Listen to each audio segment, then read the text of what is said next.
राजस्थान कांग्रेस के प्रदेश अध्यक्ष गोविंद सिंह डोटासरा ने भाजपा सरकार को आड़े हाथों लेते हुए कहा, इनकी सोच नथुराम गोडसे से मिलती है। बदला गया, कई चीजें बदली गई, किस नहीं, प्रकार का विरोध रहेगा? तो कोई बड़ी बात नहीं है, क्योंकि इनकी विचारधारा नाथूराम गोडसे की विचारधारा और हमारे महात्मा गांधी जी की विचारधारा है। इसलिए हमने महात्मा गांधी जी का नाम दिया था। ये दूसरा नाम दें, हमें कोई बात नहीं है। बट सवाल ये है कि जो यूपीए सरकार के समय राइट टू वर्क, काम का अधिकार दिया गया था और 90% पैसा केंद्र की सरकार देती थी और 10% पैसा राज्य सरकार देती थी, उन दोनों चीजों में महत्वपूर्ण बदलाव किया गया है।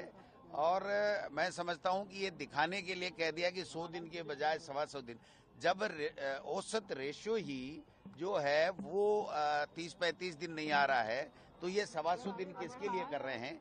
5,000 करोड़ रुपए केंद्र की सरकार नरेगा के राजस्थान के दे नहीं रही है, 2 साल से बकाया पड़े हैं।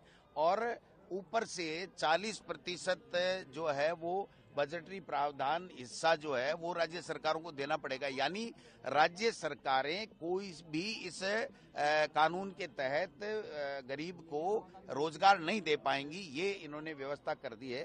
दूसरी इन्होंने ये किया है कि जो काम मांगने पे जो अधिकार था या बेरोजगारी भत्ते का जो अधिकार था वो खत्म कर दिया गया है। अब केंद्र सरकार ये तय करेगा, नीचे ग्राम पंचायतें तय नहीं करेंगी। काम मांगने वाला काम का अधिकार प्राप्त नहीं कर सकेगा। केंद्र सरकार तय करेगी कि कहां काम की आवश्यकता है, वहां बजट दिया जाएगा। तो मैं समझता हूं एक तरीके से नाम ही नहीं पलटा गया है। इस कानून को राइट टू वर्क, जो कानून सोनिया गांधी जी, मनमोहन सिंह जी ने दिया था, उसको खत्म कर दिया गया है। 45 दिन का एआईसीसी से हमारे पास अभियान आया है। आज हम आगाज कर रहे हैं, तैयारी बैठक कर रहे हैं।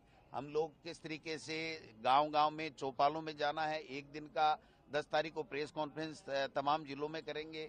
फिर हम 11 तारीख को एक दिन का उपवास करेंगे और उसके बाद में हम लोग 12 तारीख से हम लोग गांव में, चौपाल में, वार्ड में, जो है ग्राम पंचायतों में जाकर के जन जागरण अभियान जो है वो चलाएंगे।